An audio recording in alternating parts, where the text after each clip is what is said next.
Now, is that the official logo, or is that just like the first draft? It's the first draft. Oh, okay, good. Yeah, no, that looks good. Wow. Whoa, Ralph. What the heck, Ralph? Ralph is scrambling signal. I like it. Needs some tweaks. I like it. Let's see. We need additional lighting. Where's makeup? Makeup! Makeup. Oh, is that a live video of a cat?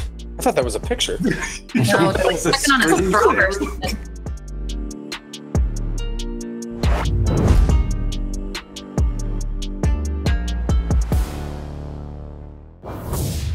My wife is showcasing her new Northeast jacket. What is that? I've never even seen your wife. Can you get her on screen, please? Oh, yes, bring Jackie in, please. DJ would like to meet you. I think she's a myth. Does she exist? She's Oh, she's not a myth. She is. She's not a myth? She is. She exists. Hello, Jackie. She's the hacker in the family. Wow, the hoodie, full-on hoodie. You look like a hacker today. You're stuck in your It's not that kind of webcast, Jackie. Is that what, Jackie?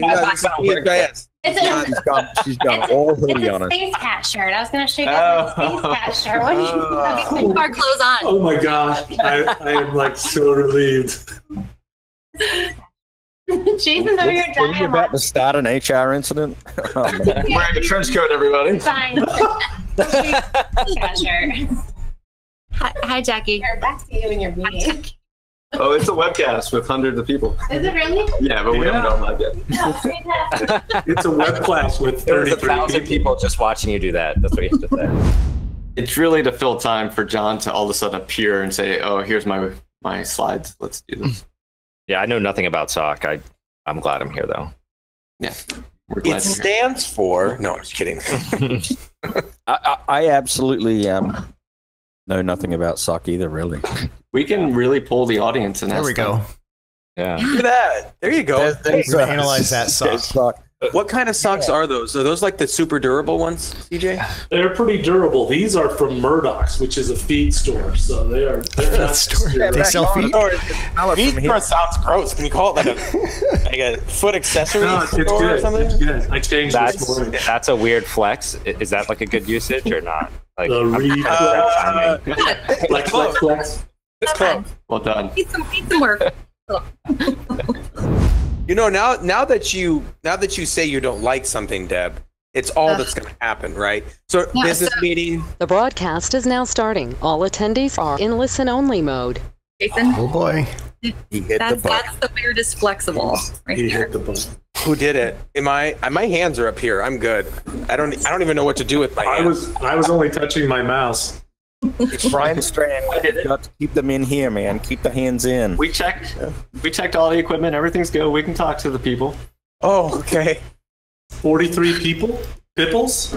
Ready to I don't know which People who one's show up this early. Like, I just want to hug the people that show up this early. Like, come here. Come here. socially distance hug, right? So lonely. So lonely. Yeah, like right up in there, Brian. Right No up in mask, there. no Get in there. Get in there. Right in there. Come on, man. Come on. Come on. You in there? 45 seconds. 45 seconds. So we have a sizable rowdy panel, people, today. true. Just a little rep. You could apply the 5-second rule that comes to dropping food on the floor to hugs as well. Jason, I heard that works. Seconds? I heard that works. That's for not long COVID. enough. Not That's near COVID, you can't.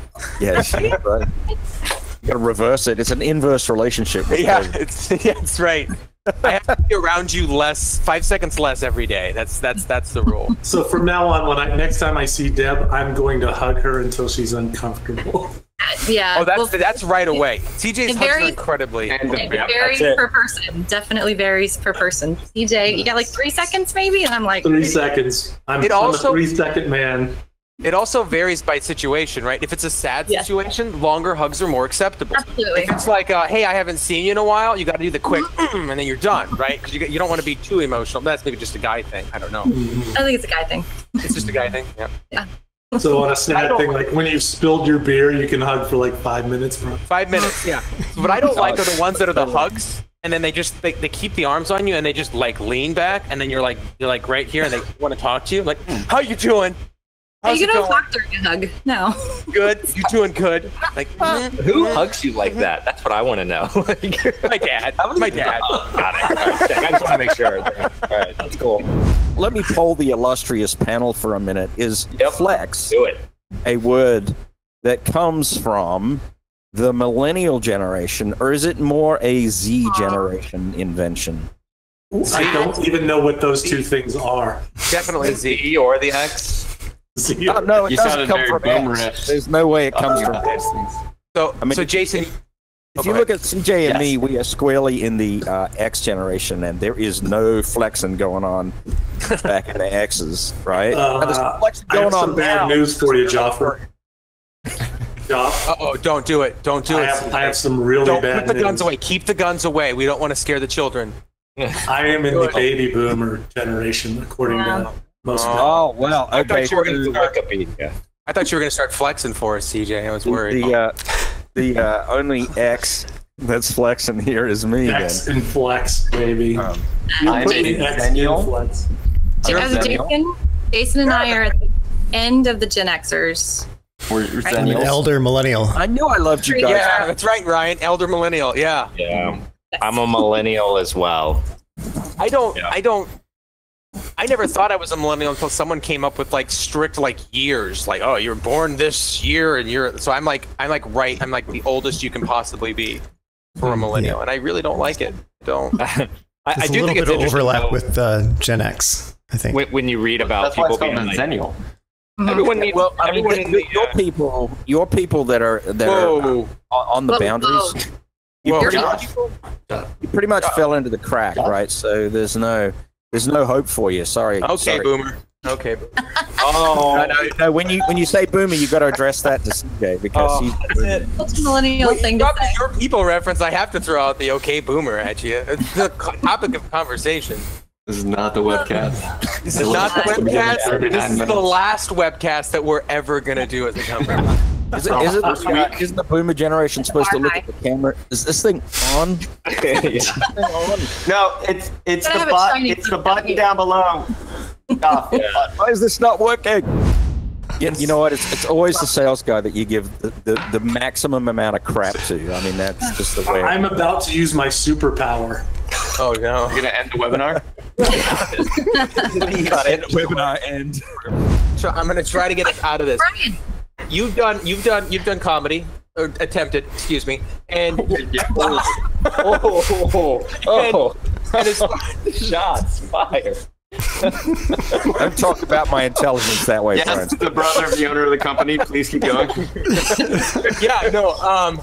As far as the using the flexings over and over again, what is the rule of three? You know what that is? Have you heard of the rule of three? Yeah, it's well, in a speech you normally give 3 topics, one something, but in a joke you normally bring it back. It's like 3 times. you start with it, somewhere in the middle, and then you close with it. So with Ralph's thing of doing it like 10 times, when does it get funny again? So it's called a running gag at that point. So Yeah, a running okay. Gag. That's And then- okay. Yeah, so that's a difference. So that's a running gag, something that you keep doing over until you beat it into the ground like a dead horse. Then it becomes funny. Then it becomes funny again. And that I wasn't trying to be mean to Ralph there, because I was trying to figure out what exactly it was, because my wife does improv. Mhm. And I knew that there was something that you call that you do the 3 and then you keep going and it's not funny. It's not funny. Right. And then all of a sudden, okay, yeah, now it's funny again. So it's running. Somebody else literally said, "This is better than that time we said what drugs were popular from which state." what state? Better than that? Because we definitely have all of them, Jason. Where'd you guys source that information? I don't want to know. Never mind.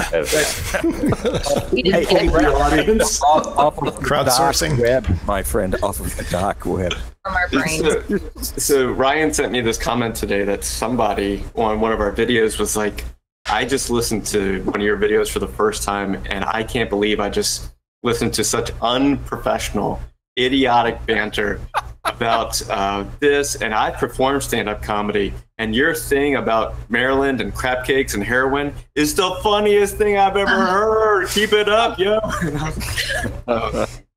Nice. Ooh, I'm gonna say, That's nice. Yeah, I was definitely at first like heart starting to race a little. I was like, because you're like, I know, I know, it's not professional. It's not at all. Oh, this is not. No, this is 29 more minutes of unprofessional. So there's a reason that security professionals, air quotes there, do these kind of podcasty banter things. It's to let off pressure because it's hard being professional all the time. And let's face it, this is a stressful job. I'll never forget, I did a test once. It was Skater. You're involved. And my point of contact at the time said, hey, this stuff's air gap. It's no problem. I said, oh, okay, cool. I said, how do you implement the air gap for your wireless network? And he walked me to the back of the building and pulled out the Ethernet cable from the switch. He said, yep, there it is, air gap. We plug it in during the day and we unplug it at night. All right. Well, they're safe half the time. Sounds like a win-win. Yeah. I mean, they created an air gap only certain hours of the day. So, yeah. So, the definition of an air-gapped network is really just a network with really high latency. I can't take credit for that. I got that one from Ed Skoda's friend of mine. Hi, Ed. Wave to you. You're probably not listening. But really high latency, meaning, the data's going to get there. It might get there over SneakerNet with a USB, but it'll get there one way or the other. How do we think Stuxnet got pulled off, right? It's just networks with really high latency. Any rebroadcast or retransmission of this without the explicit permission of Jason is strictly prohibited. Strictly prohibited. That was delivered really well. Yeah. Watched a lot of NFL football. So I'm living for this moment. Do you think we ought to let John actually do the talking here? I'm just wondering. No, we got 1 minute. Please don't. No, we got 1 minute. He's been talking all morning. I can guarantee it. Yeah, solid since what, 9? I think you. Yeah, it's been. I'm actually starting to lose my voice. I'm gonna run and grab some coffee, and some hot water. I don't have any lemon juice here. We're fresh out, but I'll be right back. Hey, Jason, you have 1 minute. Okay, and there's the show. Okay. Yep, that was it. All right, so there was the John Strand sighting. We're all very grateful that we've seen him. All right, everybody. Thank you for joining us today. This is the Black Hills Information Security webcast. If you ever need a pen test, you know where to find us. But we got John's covering his SOC Essentials information. We have a SOC training class coming up. It's a pay what you want class, all the way down from $3.95 to $20. You get to choose what you want to pay for that class, and we'll have the link available in Discord and GoToWebinar. But that's not what this is about. This is what John's here for. And John. All right, let's go. And we'll be sharing that link for the pay what you can. I hate to say pay what you want because everyone's like, oh, I just want it for free. But I like to say pay what you can. And we'll talk more about that and kind of how that works at Black Hills Information Security. And Jason said the low was $20, but you can get it for $0 if you just send us an email. And anyway, we'll talk about all of that here as we progress, and Jason will get you that link. But what we wanted to set out with, and the reason why I decided that this was a good topic, is some of the incidents that we've been working at Black Hills Information Security. We've gotten the opportunity to work with different SOC analysts from different companies. And I don't want to say that they were horrible. That's not true. They're very, very excited people. They're involved and they want to really do well. But I've noticed that a lot of them are missing some absolute core key skills whenever it comes to trying to secure the systems, or more accurately, trying to respond to an incident. And that is the focus of what I'm going to be covering here today.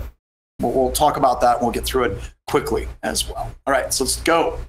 So whenever we're looking at your skill set, okay, you don't want to look at your skill set like Jeremy popped, who put it up? Selenia popped up the security roadmap. I saw this from Paul a while ago, and it's these crazy information security certifications that are absolutely everywhere. And unfortunately, whenever people are getting started in security, especially junior analysts, they feel the need to actually jump straight in and say, I need to write exploits. Like, we're going to go into exploit dev. Let's do that. Or they say, well, we've got to go through and like reverse engineer super advanced malware, and I need Ghidra, and I need IDA Pro, and this is what I'm going to do security. Slow down. There's some fundamental skills that are required to be able to do those different things. And ultimately, if you look at anything related to computer security, it boils down to one simple rule. And that one simple rule is that security is a glorified implementation of the basics and the fundamentals. And I see people are asking for the slides. Let me share those really quick. And I'll send that to Jason, and then Jason can post them for everybody, and we are back. All right, so Jason will be posting the slides here in a second. So I want to talk about the core Lego block skills that you absolutely need to have anytime you're going to be trying to do anything associated with being a SOC analyst. Now, if you're an advanced person, I'm sorry, this is a basic webcast that's pointing people in the right direction of the skills that they need to have to get started. Okay, we'll get a little bit more insane as we go. Now, if you want to keep this real simple, really, this game basically has everything that you need to know in the procedure cards. Honestly, it does. And a lot of those concepts in the procedure cards and backdoors and breaches, we're going to be discussing here. And if you're a SOC analyst and you have endpoint analysis skills, you have NetFlow, Zeek analysis, you have the ability to cut through user and entity behavioral analytics, you know how to isolate systems, endpoint protection analysis, server analysis, you're in a really good place, right? Because these are the skills. I put them in the game. I didn't put them in the game just because I thought they looked cool. I put them in the game because these are the things that we absolutely must have before an incident occurs. And as part of a SOC analyst, you're doing that, right? You're going through and you're trying to figure out how you can get better at your craft. And Radis brought up, said, I'm advanced in the SOC, but I want better ideas on how to mentor junior people. This game is great. It's absolutely fantastic. Arnsmaster said, what game are we referring to? It's called Backdoors and Breaches. So we'll give you out a link on that here in just a couple of seconds. So let's start with server analysis. I'm kind of working backwards from this a little bit, but the server analysis is pretty important because it's one of those things that I honestly feel is missed. So when you get started in computer security, everyone's all about the operating systems, right? Operating systems are cool. We're going to talk about Windows. How do we secure Windows? How do we lock down Windows? How do we lock down Linux? How do we secure these things? Okay, so a little bit of backstory on that. So years ago, back in 2000, 99 timeframe, those operating systems were Swiss cheese. Like by default, they were bad. And there were a bunch of guides that came out. SANS released a hardening guide on how to harden Windows Server 2000 and how to harden Linux, Red Hat Linux, and things like that. And that was necessary back then. Today, many of the operating systems that we have, they come with a lot of the security features locked down by default because they don't want to get in trouble for basically releasing an operating system that is insecure.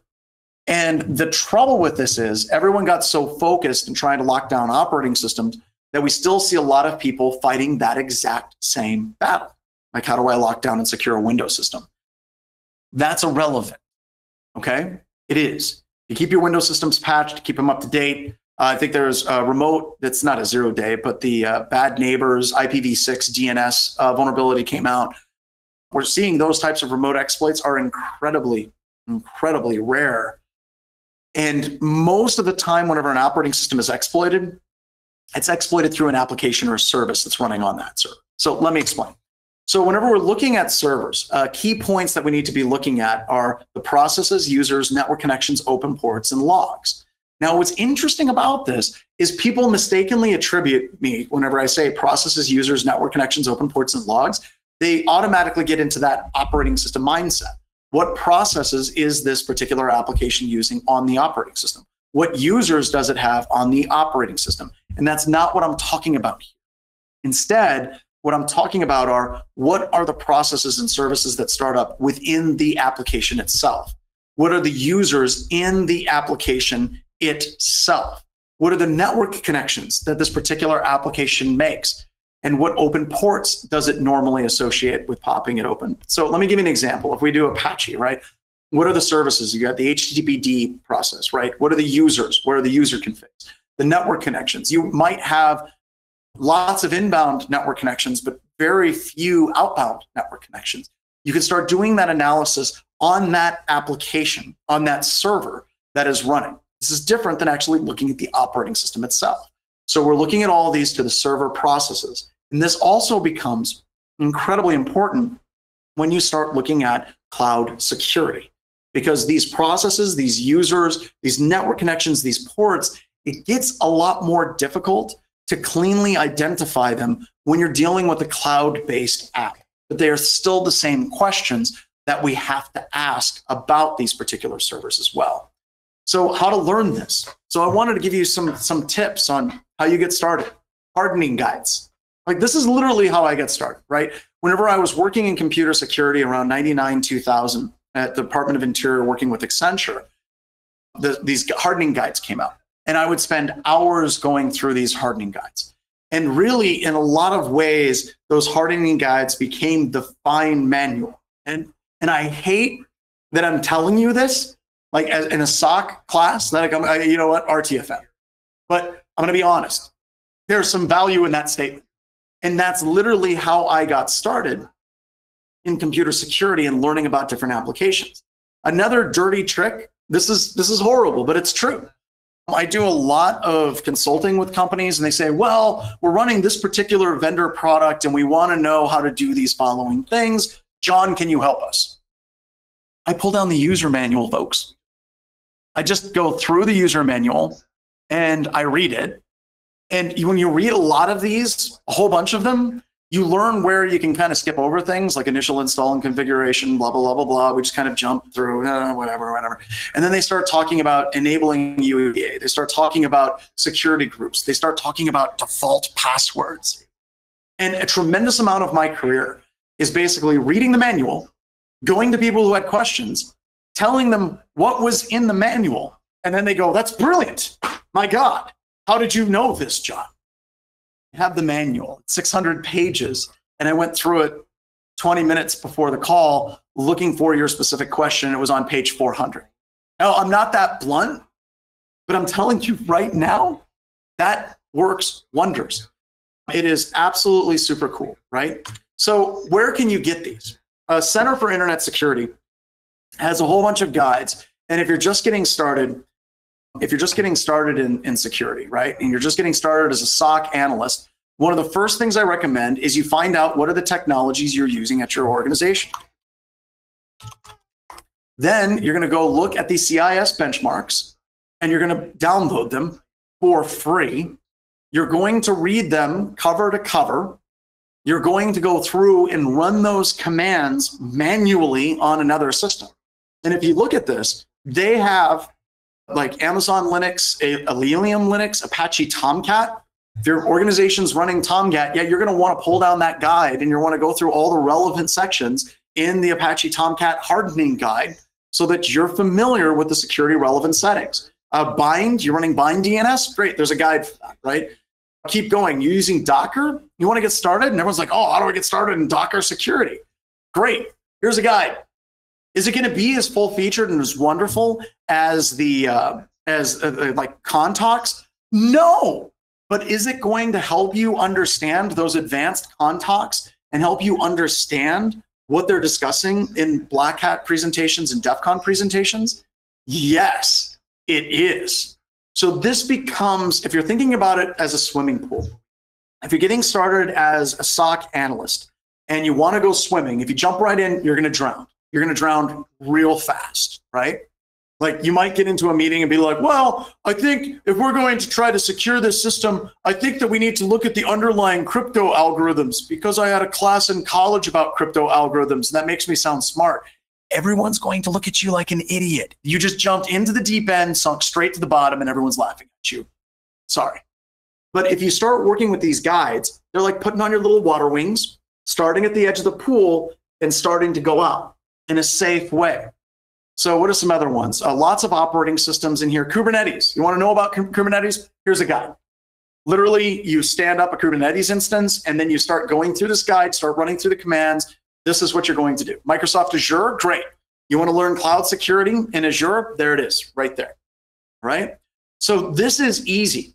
And as a SOC analyst, if you take the initiative and you start cutting through all of these guides, if you're like, okay, in our environment, I know we're running Oracle, I know we're running Apache, I know we're running Kubernetes, and then you read these guides and then you go through and then you basically like put tabs on it and you kind of learn these things, read them cover to cover. you're going to become that SOC person that's a genius, right? They're like, well, how the hell did John know that? That's amazing. This is it right here. And if you have other guides that aren't in CIS, if you're running vendor products, read those guides too. I try to pull down the guides for endpoint security products to learn how to navigate them, what features are available. Do they have the ability to actually interact with the firewall? What level of interaction can they get with the firewall? What do I expect the logs look like? What are the logging fidelity? It's all in the manuals. Read them. Read them. Hey, John. All right. Yeah, go ahead. But isn't that guide is a little bit of an index to learning, right? Because it's not always going to give everything. So you're going to have to go out and find YouTubes on things or white papers. Oh, yeah. But the guide will actually start as that base. I don't want to say Rosetta Stone, but it'll actually start as that base understanding. And then you're going to start cross-referencing. And also I've noticed the CIS guides, actually almost all of them, they do a great job of describing what the setting is, why the setting is important, what the different configurations are. So it's that great kind of Rosetta Stone for learning what those configs mean. Yep, thanks. All right. Did we just bring CIS down? Folks, I just saw somebody pop up and say, anyone else getting server not found on the CIS website? Yes, we did, John. We just DOSed CIS benchmarks. Sorry about that, folks. So take your time when you're visiting that. It'll come back, I'm sure. So, all right, all 1,315 of you, take your time. You don't have to go right now. Yeah, I take your time. What I did years ago is I downloaded every single benchmark I could get my hands on. I read them all cover to cover. So that's it. So that's the BHIS hug of death, folks. So CIS, you're welcome. All right, let's keep moving. Let's talk about memory forensics. So a couple of the incidents that we've worked at BHIS over the past couple of months, the SOC analysts that we're working with on the other side, they're still very much in this hard drive analysis mode. And that has to do with a whole bunch of security books from years ago that are like, here's how you do hard drive analysis. And here's how you use autopsy. And look, that's a skill. I'm not going to talk about that skill. It's a skill, but a more important skill is how do you actually do memory analysis to figure out what is going on a particular computer system? Because a lot of the malware actually like now resides in memory. Like Joff, you're here. Honestly, dude, do you even want to write to disk if you don't have to? I avoid writing to disk as much as possible. With actual malware, and that you can get it in memory very many different ways. Disk is potentially the kiss of death, right? Because that's as soon as you get something on disk, a tool can analyze it and do stuff with it. So we try to avoid that if possible. So we had a customer, or we have a customer that we're working with right now, where they had a whole bunch of systems that were compromised, and they're like, "We've got all the hard drive images. Do you want to start going through them?" I'm like, "No, I do not wish to do that. I choose to pass on that activity." And if you're looking at the memory analysis, it's not that hard. Now, the main tool that you're going to use for this is volatility. I doubt we can bring volatilityfoundation.org down, but who knows? The cool thing about volatility is that it is the de facto tool for doing memory analysis. And they have the ability for it to run on Mac, on Windows, on Linux computer systems. It also has the ability to ingest a wide variety of different memory images. So you want to get familiar with this and actually going through and practicing doing memory analytics and getting used to looking at those processes, those network connections. I usually recommend starting with network connections and working backwards from there. Now, let's get time for real talk with John Strand. Memory analysis is a train wreck, folks. If you get into it and you're basically like, hey, a bunch of these modules don't work, that's normal. That's the way that usually happens.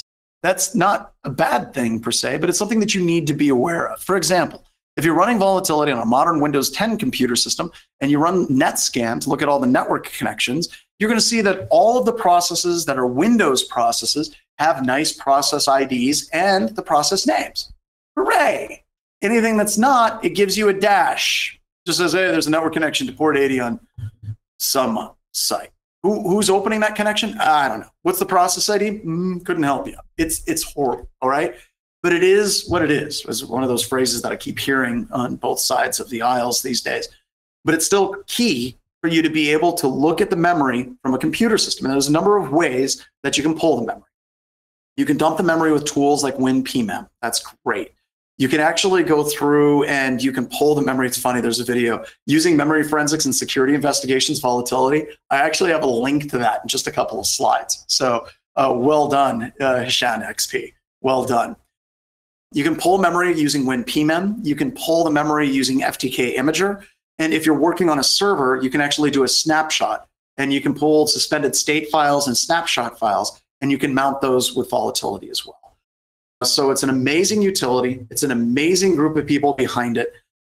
And we should all get familiar with it. And if every SOC analyst knew at a core how to take the memory and do some quick analysis with that memory, it would make our jobs so much easier.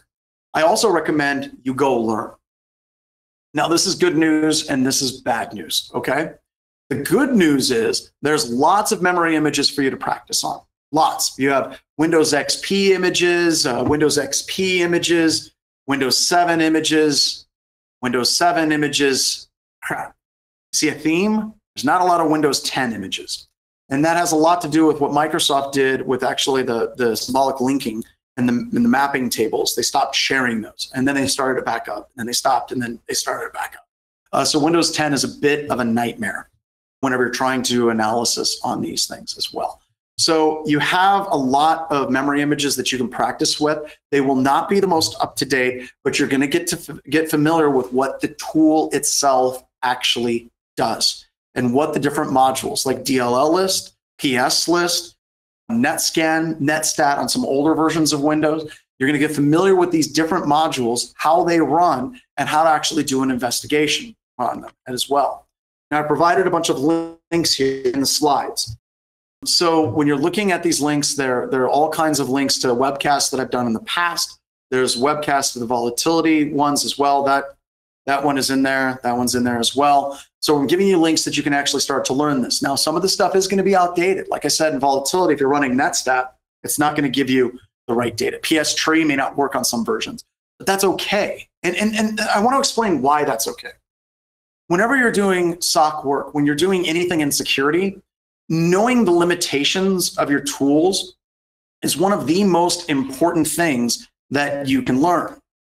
And this becomes key, especially if you ever get in front of a judge and a jury. If a tool doesn't behave the way that you expect it to, and you've experimented, you've played with it, you've hit that wall before an investigation that ends up in court, good day for you. That's awesome. Congratulations. If the first time you play with the tool, you run into these problems and you don't understand these problems, you've never seen these problems before, and you're on an investigation that's going to end up in court, that's going to suck. So let's practice with this stuff before we actually get involved with an actual incident. The other thing I would recommend is if you're working in a SOC, and if you're a SOC manager, I guess this is a request for SOC managers, don't overtax your SOC analysts, okay? SOC analysts need free, unstructured playtime to work with these tools, to get familiar with these tools and how these tools actually work.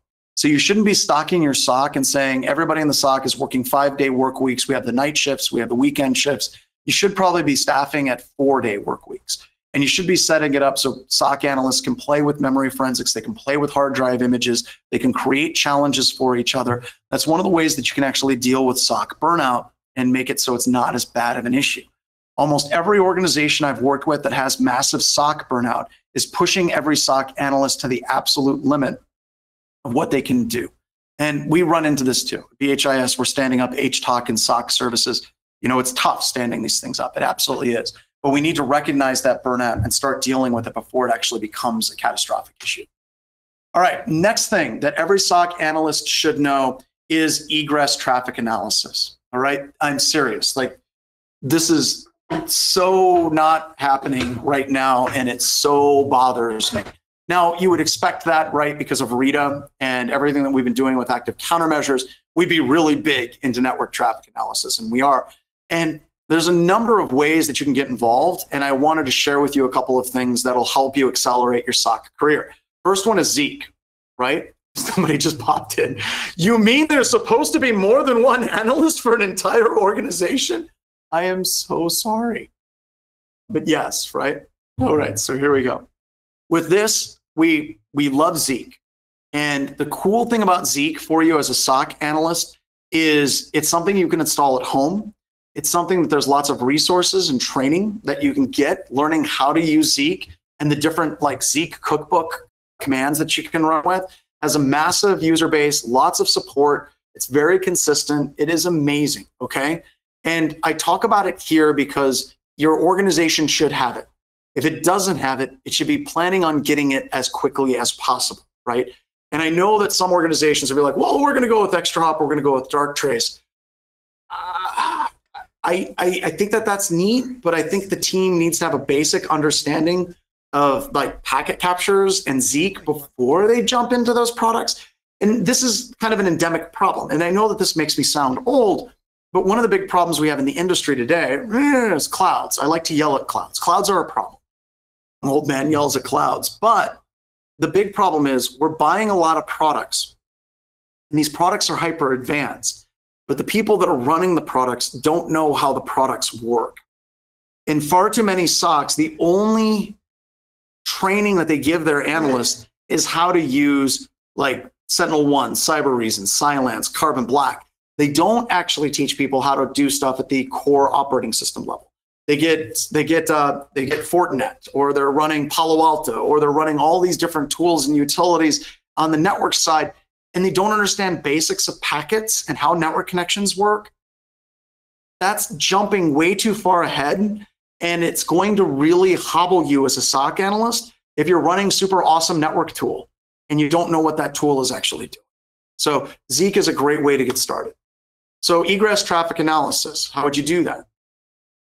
Full PCAP. I recommend getting started doing analysis with full PCAP. You're going to have to deal with it at some point in your career. The more you have this skill, like capturing packet captures and sharing packet captures via things like SSH, how do you deal with very large packet captures that are broken into hundreds of different files? These are problems that you're going to encounter because your tools will take you so far. And then you basically, somebody just said, how do you get a SOC analyst job without understanding basics of networking? Right now, we are so understaffed in this industry, security BAE, AC, that we're literally pulling people that can, spell cyber, and they're getting thrown into jobs. And I think in a lot of ways, we're doing a tremendous disservice to them. And by the way, we have free network threat hunting training. If you want to learn the basics and fundamentals of some of the network stuff that we're talking about, it's free. So check it out.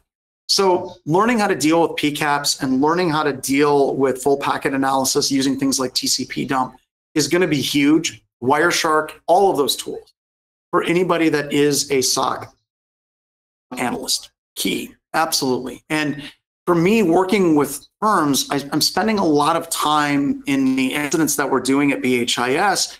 I'm spending a lot of time walking people through how to create a basic packet capture. Spending a lot of time walking people through, like, I'm like, oh, well, here's all the domains that were resolved. And people will say, how did you do that? I'm like, that's just Wireshark. It's this right here in statistics. And they're like, ooh, black magic. It's not. And somehow there's a disconnect for people coming in and they're not learning these core skills. And I know that there's some intro to security classes that are out there that don't teach these things. Like they'll teach you, spend a whole day on crypto. Why the hell do we need a whole day on crypto? They're not teaching the right skills off the gate. They're trying to teach skills that were important a decade ago. So we need to get better at some of these core skills as well. So the next one is Security Onion. And I saw this one scroll by, and Magula brought up, please learn Berkeley Packet Filter as well. And absolutely correct. Magula is right on key. And we'll talk about where you can get some resources learning how to do these filters. And one of them is the training that we do for network threat hunting as well. So Security Onion is another great distribution by Doug Burks and the team. And what's really, really, really cool is you can download it and run it for free. You can run it at home. And you're going to learn all kinds of skills by running this, right? You're going to learn Kibana. You're going to learn how to do elk queries. You're going to learn Saracata. You're going to learn Snort. You're going to learn all of these different tools. And what's cool about everything in Security Onion is everything you learn in Security Onion is actually transferable to other tools. And what you're going to find, unfortunately, is you're going to find that you're going to be able to do something in Security Onion, and then you're going to go to commercial tool X, and you're going to be like, what is this? I can't do what I can do with Security Onion. And that's frustrating, right? That is very, very frustrating. So this is a way for you to develop the core skills that are transferred, but you're also going to run into times where you're going to have limitations, right?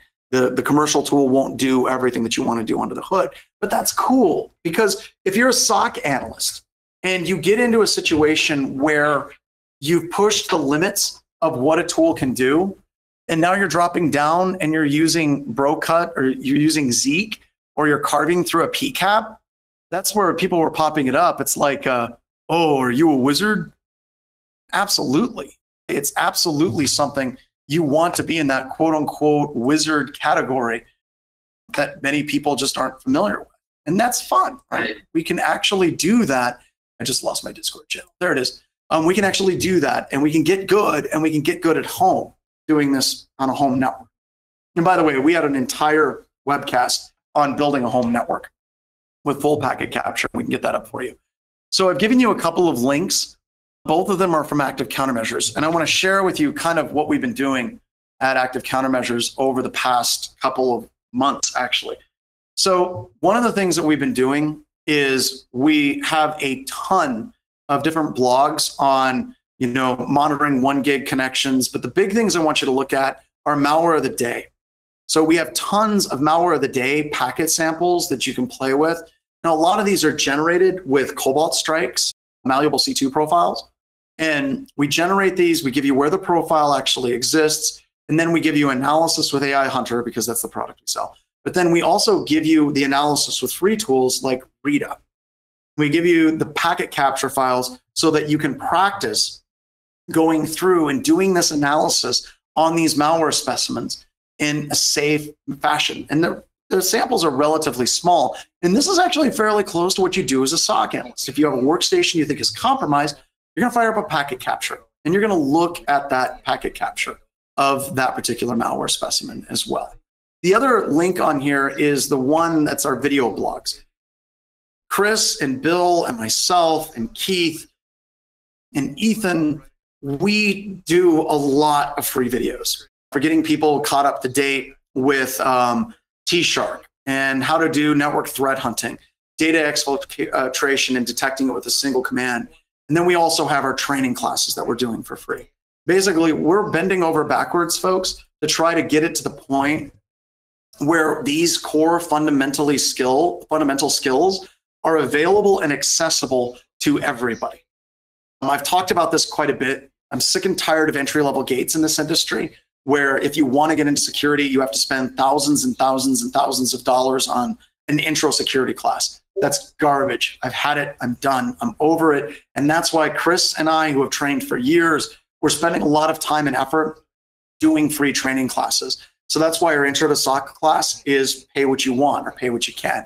That's why our Intro to Threat Hunting class is free. That's why our Intro to Security class is free. The core fundamentals shouldn't cost anything at all. So next up, I'm not going to do the whole rant, paranoid nerd. We're not going to do that whole thing, right? So the next thing is like dealing with logs. Logs are hard, okay? They're really, really, really difficult when you're looking at trying to get started in security, and you're trying to do SOC analysis, and you're trying to understand what's going on Windows event logs. I am sorry, there is no easy way to do this if you're not capturing the right logs. Like if you're just looking at standard Windows event logs, security application and system logs, you're host. You're not going to have a good day at all. If you start getting into Sysmon, then you're starting to get the proper logs. And those things we will actually talk about in the intro class, and we talk about in a lot more detail in the SOC class as well.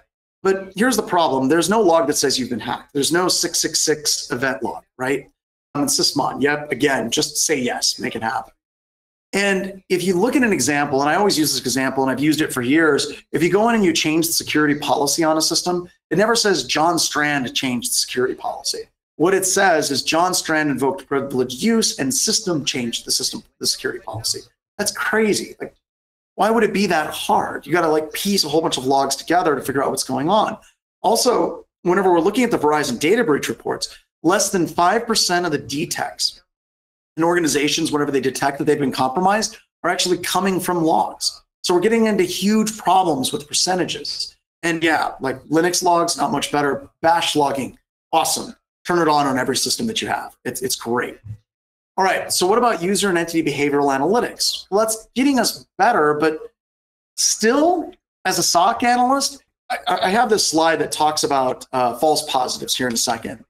And I sit down with SOC teams, and they're like, yeah, our UEBA, it's just crazy. There's too many false positives. And when I sit down and I look at what's going on, they're not false positives. Like, they're actual real things that are happening, like system accounts doing what system accounts do. But I think that a lot of people think that there's a lot of false positives because they feel uncomfortable with what it is telling them, and they feel uncomfortable actually filtering the quote unquote false positives out. So if we're looking at the behavior of attacks, it requires us to have a better understanding of Active Directory and how these things communicate with each other, like internal password spray. So Logon Tracer is a cool tool for playing. It's really not a great tool for running an enterprise of 100,000, just 100,000 nodes, but it'll at least get you like up to date on what types of things UEBA can detect. Like, you can see one system that is authenticating to literally hundreds of other computers. That's important. As a SOC analyst, you want to be able to pull down that information and you want to be able to see that, right?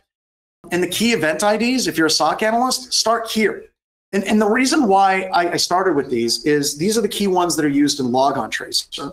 These are also the key event IDs that are used whenever you're using a commercial UEBA. These are the main ones that are used for detecting lateral movement attacks. So, and it's not even all 6, right? The big ones you should be looking at are 4624 logon successful, 4625 logon failure, 4768 Kerberos request, and then 4769 Kerberos service ticket request. You should know those 4 event IDs and read the TechNet articles on them and learn what they mean, because whenever you're trying to troubleshoot a UEBA or trying to troubleshoot a log analysis tool and it's doing detection on an environment, these are the absolute core event IDs that you need to know. There's other event IDs that are important. Don't get me wrong, there are. But these are the main ones that are going to tell you the vast majority of lateral movement and like post-exploitation attack techniques that are going to happen. So start here, right? Now, once again, we have a long class, 2 days, that we're going to be talking about all these different things. But at a core, you need to understand these things, because regardless of whatever tool you're using, you're going to constantly coming back on this again and again and again and again. So I just saw this pop up. You know, we had a reference that just basically popped up. Tavis basically said, we disagree on this. SMS two-factor authentication is harmful. That's one of the things where I disagree with him, just because two-factor is better than no two-factor. We can argue about what two-factor is best, but yeah, if you have the chance to have it, yeah, that's something. It's better than, you know, having standard password. And here I am. I might as well just start disagreeing with Bruce Schneier as well. Let's just disagree. I'll just disagree with all of the InfoSec luminaries. Just ride this all the way into the dirt. So let's talk about false positives. So false positives, this is horrible. They're not a thing, okay? And people's heads start exploding, right? And I talk to a lot of teams, and they're like, oh, there's so many false positives. There are so many false positives. And I say this, and they get all controversial. We're going to fight. Let's do it. Or a geek fight, right? Whatever. But when you're looking at every damn security tool that has ever come down the pipe, every one of them needs to be tuned. Okay? We have a customer. We just got done doing a pen test with this customer. Joff did it. And the customer pushed our team hard. Pushed the team very, very hard. But they had instrumented and tuned their endpoint security product well beyond what the vendor does out of the box. Why? Because the defaults didn't work to stop advanced adversaries. If you look at firewalls, almost all firewalls out of the box, they let a tremendous amount of traffic go through, and they do just basic signature detection. That's it. Why? Because the spice must flow.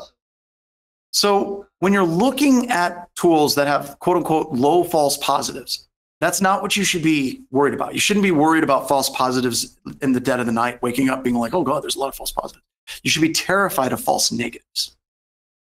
And your job as a security analyst, your job as a SOC analyst is going to be going through and tuning these products. Is it hard? Well, yes. Does it take time? Absolutely. Will it make you an InfoSec Tyrannosaurus Rex? Yes. Because if you look at anybody that's good, anyone, like you start at Chris Brennan, you move to Rob Lee, you talk about Seth Meisner, Eric Conrad, even Joff, who does offensive stuff. Back in the day, whenever he was doing defense at a university, and then he was working with another consulting firm who shall not be named, all of these people, they all have a common story that they tell about going through and filtering through their logs and creating different scripts to filter through their logs and doing different regular expressions to filter through their logs. And they became amazing at what they did. Once again, did it suck? Yeah. Was it hard? Absolutely. Were they all false positives? No, they're not. Whenever you have a system account or a service account that's triggering it, it's triggering it for a damn reason.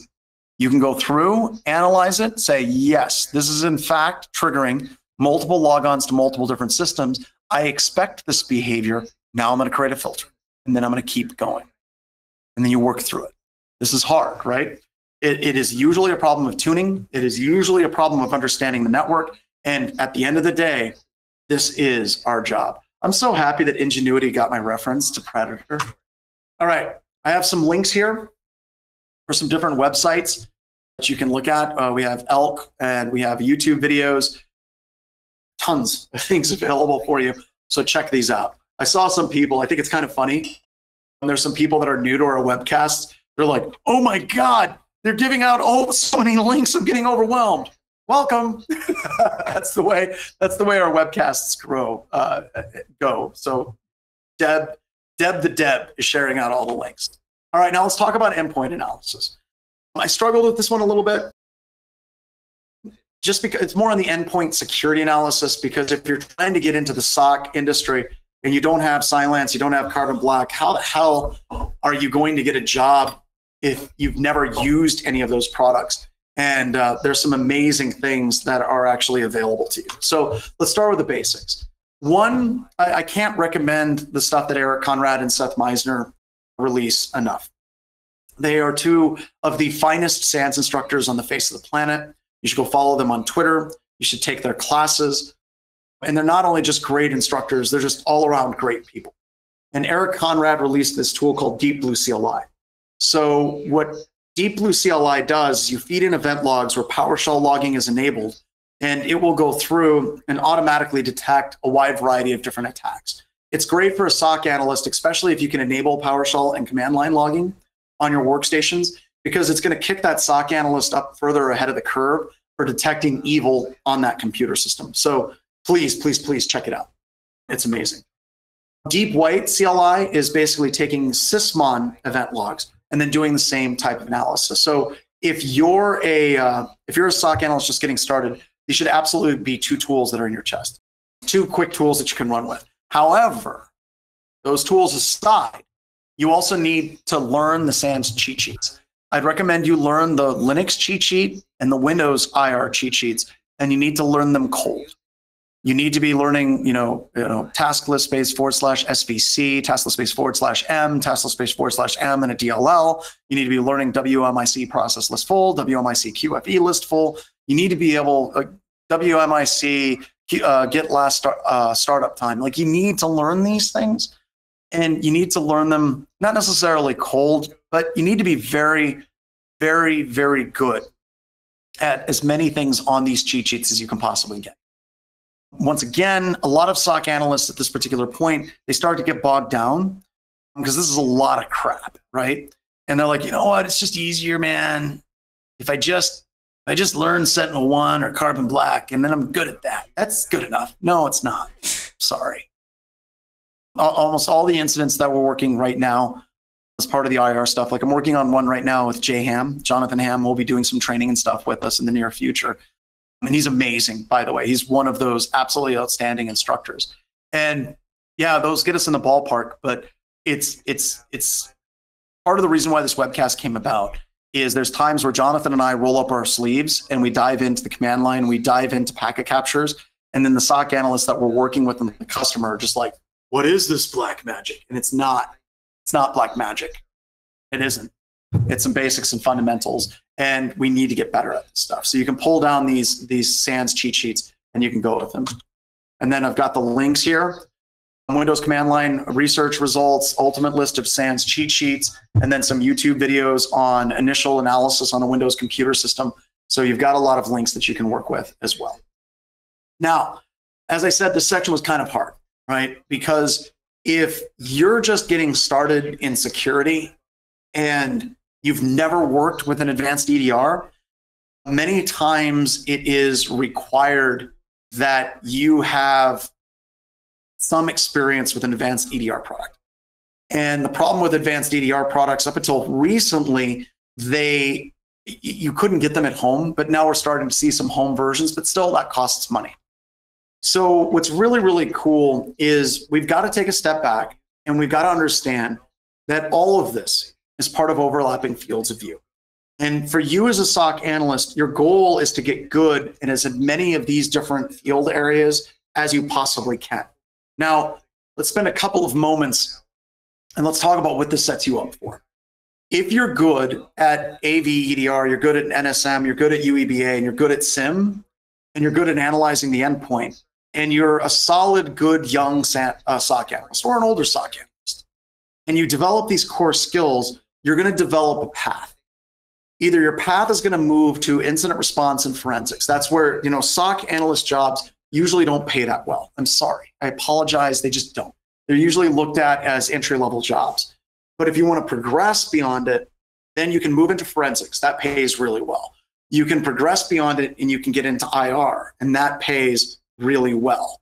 If you advance DDR, if you advance, and you can also move into pen testing, because if you learn these things and you develop this foundation, it opens up career opportunities to you that normally wouldn't exist if you just popped out of college and you're like, I'm going to be a pen tester. I got a degree. That's rare, folks. We have a couple of them at BHIS. It's rare for you to pop straight out of college and go into pen testing. It's rare for you to pop out of college and go straight out into forensics. It's very, very, very difficult. So all of these things matter as your core. But when you're looking at these advanced EDR products, you need to understand that, yet again, there are weaknesses. So MITRE has done the MITRE ATT&CK evaluations, where they've gone through and they've evaluated a whole bunch of EDR products and endpoint security products. And every single one of them had gaps. Every single one of them had weaknesses. And I'm putting this in here in the SOC analyst class so that you, as a SOC analyst, or you that's like bringing on junior SOC analysts, you need to break people of the thought that these tools are infallible, that these tools will always detect everything, that these tools will detect any type of malware that's on the system. That is not the case. And this evaluations actually demonstrates that very clearly, that these tools do miss things from time to time.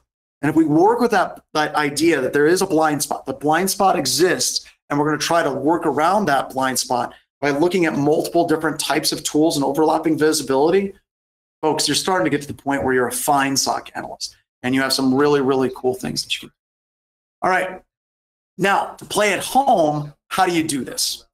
Well, for many of you, going out and purchasing an advanced EDR is out of the question. It's just not going to happen. But there's tools out there like BlueSpawn. BlueSpawn is out of a University of Virginia. I can't remember if it's Virginia Tech or University of Virginia. And somebody will correct me and they'll pull down the link. But BlueSpawn is an open source EDR product that has a lot of really solid coverage with the MITRE ATT&CK technique matrix. So it is absolutely amazing for you. And then Elastic Endpoint, that's right, I forgot. Elastic Endpoint is now free as well. So if you're trying to get in as a SOC analyst, you now have tools like Elastic, you have Blue Spawn, where you can start playing with these tools, playing with tools like Red Canary, playing with tools like Caldera, and you can play with them at home. So now on your resume, you can start putting in, these are the tools that I know. Tora just asked, for sim skills, would it be proficient just learning open source ELK, or an example be enough? Do you recommend learning a commercial product like Splunk or Graylog? Actually, I recommend that you learn Sigma, and let me explain why.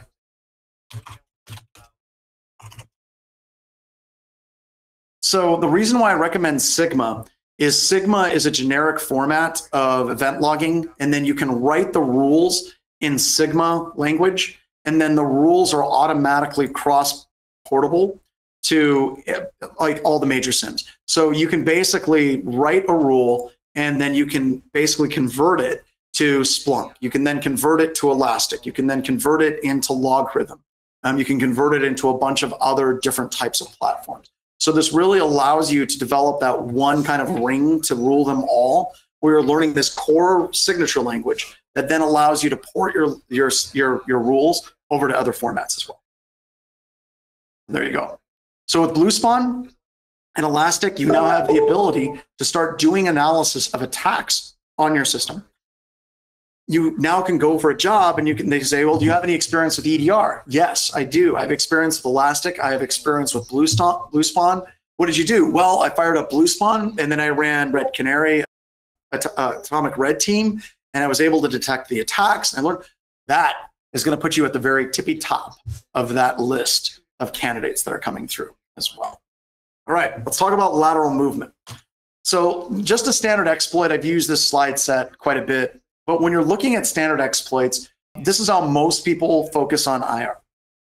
They focus on, all right, well, one system's compromised, I got to do forensics on that system. No. If you're talking about a SOC analyst, you now have to look at that lateral movement. And this requires you to understand protocols like PsExec, pass the token, rdesktop, pass the hash, WMIC, Windows RM. There's a ton of them that you have to be familiar with, because these are common protocols and these are common techniques that attackers are going to use to move laterally. And if you're not aware of these techniques, like we're working a gig, the customer has no idea what SMB is, but one of their compromised systems is making thousands of SMB connections to other systems in the environment. All of a sudden, we've lost that kind of conversational fabric that is required to keep us together so we can talk the same thing. So you have to be familiar with these different things to kind of tie it together. So I'm certain that I'm missing some protocols, but Joff helped me out. I know I'm missing some. I've got SMB, PsExec, WMI, RDP, WinRM, Microsoft Kerberos, Landman, NTLM, and NTLM v2. Would there be any other protocols that you would recommend here? Oh my goodness. I think you hit just about all of them. DCRPC, of course, that goes along with SMB, but John really hit it. You know, one of the very interesting things, I'd relate a quick story. I was just on an engagement and doing some password spraying, which is a technique to guess passwords. And I used Kerberos instead of a traditional SMB login. And so Windows Event ID 4771 became actually really interesting to them that they hadn't seen before, because it was a Kerberos pre-authentication failure. Yep. So, but yes, John's right on target. I think he hit them all. PsExec's not really a protocol more than it is sort of a methodology. Yep. But yeah, WMI, do not forget WMI, because that is something that a lot of people overlook, and it's really important to get your head into WMI. Tends to be not as well instrumented in logging in environments, and there I go giving away some of the secrets, right? So no, that's fine. We have some people that are talking about like SSH. We very rarely see post-exploitation on Windows computer systems where they pivot with SSH. It happens, but it wouldn't be nearly as much as you would see these particular protocols. Then we'll try to use normal protocols in the environment, right? So SMB and RDP will be two really big things, because we look like regular users in the environment when we use those protocols. It's much nicer to blend in than it is to stand out. Every time. All right. So if you want to get started with this and kind of breaking down these things, what they look like, and you're like, well, what does it mean when John says know these tools? Well, let me show you what it means to know these tools. So, all right. So JP-Cert went through these different tools and these different protocols, and they basically are like, okay, PS-Exec.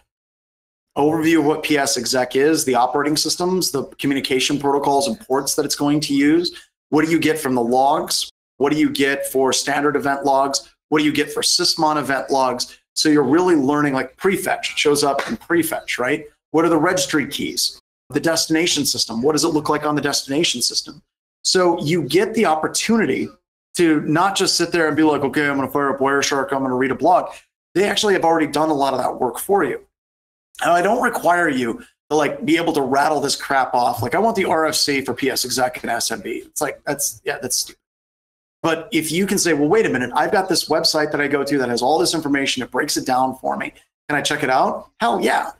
90% of what we're doing at BHIS is literally Googling crap and going to a bunch of different websites and just copying and pasting as much as we possibly can. It's not so much you knowing stuff like trivia, but it's more in line of, do you at least have awareness of it? And then where you can get that information to dig deeper, that's going to become absolutely critical as well. All right, so vulnerability management. Is vulnerability management something that SOC analysts do? It's split 50-50. 50% of the people said no, 50% of the people said yes. So I figured we're gonna leave it right here, right? So we can just go through it. All right. So low and informational blind spots are critical. And this is a basic section for SOC analysts. And the SOC analysts that I've encountered recently that are doing like vulnerability management, they're doing it the wrong way. They're going through and they're starting with the highs and the criticals, and those are the only things they take care of, and they ignore everything else. They're breaking things up constantly by IP address, and that doesn't work, right? It just doesn't work at all. And further, they spend a lot of time on this, right? And if you look at the MITRE ATT&CK technique matrix, 2 squares out of all of them are addressable by like vulnerability management. Like you get that traditional, this is a CVE. So we want to set the right amount of time, and we want to be able to set it up in such a way that we can get the maximum bang for our buck. So here's the wrong way. Many organizations address vulnerabilities by the IP addresses. They're going to go through and they're going to break them up, and they're going to go each IP address one at a time. This is daunting. So if you have 1,000 IP addresses, 25 vulnerabilities, you're going to try to address 25,000 vulnerabilities. The hell with that. No one wants to do that. Ain't no one got time for that. We aren't going to deal with that at all. It's the most common approach that I see, and it's wrong. Like you just shouldn't do it this way. Instead, stop focusing on IP addresses and range, and instead focus on the vulnerabilities. So instead of 25,000 vulnerabilities, you're really looking at like a few hundred vulnerabilities spread across multiple systems. What I mean is you're going to have systems that have the exact same vulnerability. And as a SOC analyst, you got to ask yourself, how do we address these vulnerabilities globally across all of our different systems? How do we use that as automation? This is incredibly effective. And we've talked about IANS faculty and also at BHIS. We've scanned 1 million IP addresses, and we're able to get through that in less than 3 weeks. That's because we use this technology or technique. We take the technique of taking the vulnerability and working backwards. And that's because that same vulnerability be replicated across hundreds, if not thousands, of computer systems as well. Very quickly, I wanted to talk about threat emulation. We're coming down to the end of this. I wanted to deal with this Infosec burnout problem in SOC, and I really think one of the things we should be doing, and one of the things we're going to be doing at BHIS's SOC and HTOC, is threat emulation and adversarial simulation in our customer environments. The reason why you want to be doing this is you want to make sure that your tools work. You want to make sure that your analysis and your EDR is picking up the different attack vectors, that your network security monitoring is picking up that command and control and that lateral movement. So you need to get into the habit of running tools like Caldera as a SOC analyst. This should be something you run at work all the time. We can run things like Atomic Red Team. Set this up and run it. We're going to have some webcasts. Darren and Carrie are going to be offering a class on how to use Atomic Red Team to maximum effect for adversarial simulation. You need to be doing this. And this goes back to on that off day, quote unquote off day, your SOC analyst should be running these tools. They should be running it, seeing how it reacts on their EDR. They should be making sure that the alerts actually show up on the SIM. We're constantly testing, constantly evaluating, and making sure that stuff works. This puts you into a position of an active SOC. And this is just a run of what Red Canary looks like.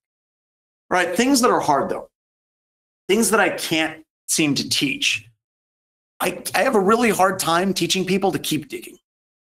Just to keep digging. If you get stuck, keep going, right?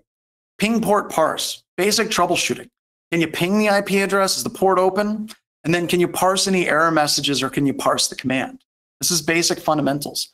Fighting burnout sucks, especially here in 2020. I think everybody is burnt out, right? I know a lot of people that love their jobs and they're just tired. I'm tired today. This is my 3rd presentation out of 5. Like, we have a lot of stuff going on in this industry. Never get stuck. Pivot. This is kind of correlated to digging, but it's just constantly pivoting and moving and thinking about things in different ways. But you're only going to be able to move and think in different ways based on the exposure that you have had in the past. And a lot of the things from the network, a lot of the stuff that we talked about on the hosts, a lot of things we've discussed here, this will give you greater visibility and greater understanding of how you can pivot. Also, let me Google that. It's very, very, very hard where you have people that ask questions constantly that are easily Googleable. As a SOC analyst, you need to be able to Google these things. If you come to your management with a question and they Google it and it's literally the first answer, that's not cool, folks. That's not cool. I get to the last point. I can't teach you drive. I just can't. You know, as a SANS instructor for years, we're always trying to inspire people. Many people didn't realize this, but a lot of SANS is not about teaching core skills, but it's kind of this edutainment to get people fired up and excited about doing their job. And then using that drive that we hope we can give them to come back and then hit the books and learn stuff. Technical things, folks, tend to be very, very, very dry. You have to have that fire in your belly to be able to actually go and actually do this stuff and to do it well. And I hope, honestly, you can get that. Burnout is real, but you gotta push through it. You gotta find that thing, that star that's gonna be your guiding point, that's gonna pull you through this. Because right now, this year sucks. It does. It's just a bad year. Incidents are getting worse. Ransomware is getting worse. We're not even going to talk about politics, but let's just say a flaming dumpster fire of a train wreck doesn't quite sum it up. But we still have to wake up every morning and we have to find that drive. And here's the thing. And I give a longer version of this speech. If you don't have that drive, I recommend you go out and you find that thing that gets you excited. It could be construction. It could be underwater basket weaving. Go find that thing that you have that passion for and do that thing. And the reason why is there's a lot of people out there that have that drive, that are looking for that opportunity to get into this field, that are looking for that opportunity to move up, and they should get their shot to do that. And I say this not to like make people mad and basically say, oh, well, I don't like you or anything like that. But I'm a firm believer in finding that thing that you're excited about and doing that thing. And there's a lot of people that are excited about getting into security. All right. So architecture, remember that overlapping fields of visibility and try to start thinking in terms of this type of like defense in depth architecture. And with that, we've gone over. I just want to say thank you so much for coming. I hope to see you in the Intro to SOC class. As we said, it's pay what you can. And if you send us, if you can't pay, there's no shame. We had to make like the base to be $20 because we had a crap ton of people that offered to pay nothing and they didn't show up. A whole bunch of people didn't show up. And that's okay. But if you're somebody that's just getting started, if you're working as a side job, if you're washing dishes, if you're bussing tables, but you're probably not right now. If you're out of work, well, the only thing we ask is that you send us an email. That's all. I'd like you to put something in it about yourself. I don't want you to explain why you can't pay. I would much rather know where you're coming from and where you want to go. That's the only thing I'm asking. Like, in exchange for taking this class for free, I just want to know where you come from and where you're going. I don't want to hear why you can't pay, because I trust you. And I know people are going to take advantage, and I don't care. For those of you that are looking at this like, well, people are going to take advantage of that, and they're going to get it for free. I don't care, folks. It doesn't matter to me. What matters to me is, where'd you come from, and where do you want to go? And hopefully we can get you there. So thank you so much, everybody. Get out of here. I have another presentation starting up in just about 10 minutes, and we'll do a quick 10-minute post-show banter, and then we'll get out of here. So, oh my gosh. So Jason, how you doing? Yeah. So I had a migraine about 4 minutes into the webcast, and I started going blind. And then while I was blind, like Deb took over a bunch of stuff, and then I had my vision back. So here we are. It's been one heck of an hour, but yeah. You're feeling better now, though? I am. Like, it's been, I went on a journey while you were taking people on a journey. It's been good. All right. All right. All right. So I posted the link inside the GoToWebinar chat for the SOC class. Feel free to go in there. Deb has said she's already gotten about 20 emails. She's sending out those discount codes to the people who are emailing us. And yes. The other thing I wanted to tell people is that if you are in college or university or high school and you have a computer club, I'm going to post a link inside Discord for you to request 5 decks and backdoors and breaches for your team, your club. And we should all say thanks to Deb, because she's answering all these emails with the discount code. We should set up a separate email address that we can set an out of office reply that just gives people the discount code. But I know Deb's going through and reading the stuff, but it matters to me, by the way. It does, because I hope to get to read some of these. It does matter to me where you're coming from and where you're going. So, all right. Questions? All right. I now get to go do a presentation on artificial intelligence and machine learning. Wow. So that should be fun, John. Oh, it should be cool. I get to talk about ping pong balls and tables and blind theories and decision trees and all that stuff. It's going to be awesome. The fun part is when you can actually train the neural network or the decision tree to make the wrong decision. That's the funnest part of all. Oh, Joff, you know that's where we're going in this presentation, right? Oh, absolutely. Oh my God, I just gave it away. No, it's another Ian's gig. That we've got to do. So, well, I'm going to drop off. You guys can have some post-show banner, but I recommend not. Sure. Jason goes and lays down. That doesn't sound good. Yeah. All right. Take care, everybody.